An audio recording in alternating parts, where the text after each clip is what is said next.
الفرق يا جماعة بين الربيع الحجازي وبين الربيع البلدي.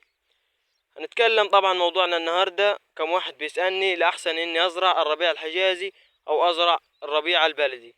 طبعا أنا هقول لك على المعلومة دي وإن هو الأحسن فيهم، بس قبل ما ندخل في الفيديو ما تنساش نبدأ بالصلاة على النبي عليه أفضل الصلاة والسلام. اللهم صل وسلم على سيدنا محمد وعلى آل سيدنا محمد كما صليت على سيدنا إبراهيم وعلى آل سيدنا إبراهيم في العالمين إنك حميد مجيد. وما تنساش برضو تدعمنا بلايك واشتراك للقناة عشان الفيديو يوصل لعدد أكبر من المشاهدين والكل يستفاد من الفيديو ده. طبعا هنبدأ دلوقتي. السلام عليكم ورحمة الله وبركاته، أحلى مسا عليكم من أخوكم أدهم. طبعا زي ما قلت أنا في المقدمة هتكلم عن الأحسن إن أنت تزرع البرسيم البلدي أو البرسيم الحجازي. طبعا هنبدأ بالصلاة على النبي. طبعا ده اللي حضراتكم شايفينه ده الربيع الحجازي وده الربيع البلدي. طبعا انا اتكلمت في فيديو قبل كده بنفس الطريقة، بس كان الربيع عالي، كان الربيع كله عاوز يتحشي، انما دلوقتي انا حشيته بنفس الطريقة اللي حضراتكم شايفينه ده عشان ابدع، عشان اعرف اوضح لكم النتيجة. تمام، نبدأ باول حاجة بالبرسيم البلدي. بالشكل اللي حضراتكم شايفينه ده البرسيم البلدي. لو انت تلاحظ هنا البرسيم البلدي في اشجار كتيرة لسه طالعة بالشكل اللي حضراتكم شايفينه ده، في نقرة هنا ونقرة هنا وانقار كتيرة جنب بعضيها بالشكل اللي حضراتكم شايفينه ده. طبعا دي معلومة حلوة.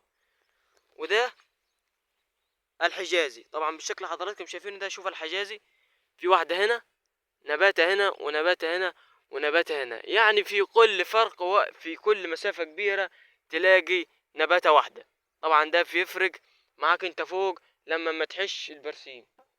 طبعا انت هنا الشوية اللي هنا يعمل لك حوض من البرسيم الحجازي، يعني برضو ما برضو استفدناش بمعلومة. يعني انت الاحسن ان انت تزرع براحتك، انت على حسب الارض اللي انت الارض بتاعتك. طبعا انت ادي لك معلومة عن البلدي. البلدي ده اخره يقعد 6 حشات، تحشه 6 مرات ومش هتلاقي مش تقدر تاخد منه ربيع تاني اصلا.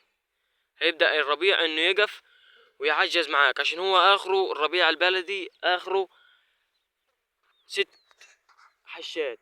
انما الربيع الحجازي بيقعد معاك عمر طويل، يعني يقعد معاك حوالي 7 سنين او 6 سنين. ده الربيع الحجازي.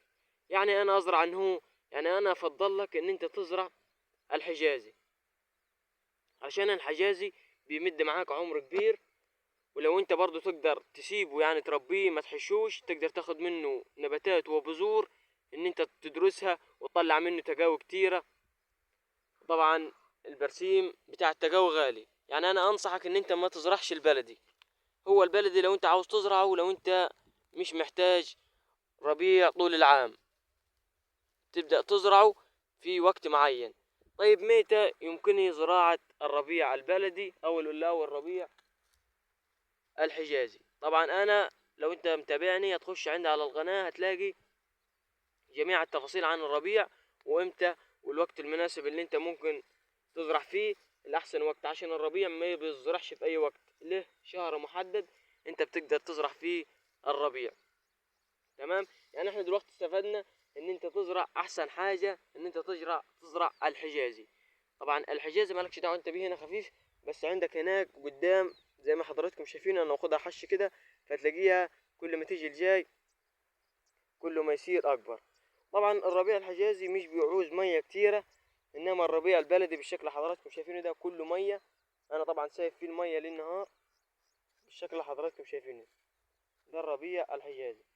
بص المية يا جماعة، المية عايمة فيه كله. ده الربيع الحجازي. ده الربيع البلدي، معلش ده الربيع البلدي ان انا سايب فيه المية على طول.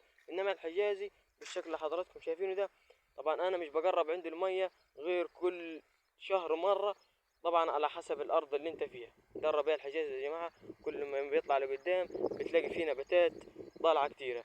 وانا طبعا بحش كل 20 يوم، ببدأ اني احش عشان ما اضعفش الجدر بالشكل حضراتكم شايفينه. بصوا يا جماعة هنا بدأ انه يصير اسرع في النباتات بالشكل اللي حضراتكم شايفينه. طبعا الربيع الحجازي يا جماعة مفيد جدا. احسن حاجة انا بنصحك نصيحة مني ان انت تزرع الربيع الحجازي وما تزرعش الربيع البلدي. بصوا الربيع الحجازي يا جماعة، بصوا يا جماعة، بصوا الخصمة بتاعته قد ايه. ده الربيع الحجازي يا جماعة. انصحك ان انت تزرع الربيع الحجازي وما تزرعش الربيع البلدي. برضو انت على حسب اختيارك، ولو انت عاوز ربيع طول العام تقدر تزرع الحجازي، ولو انت عاوز 4 شهور بس تقدر تزرع البلدي. وما تنساش تصلي على النبي.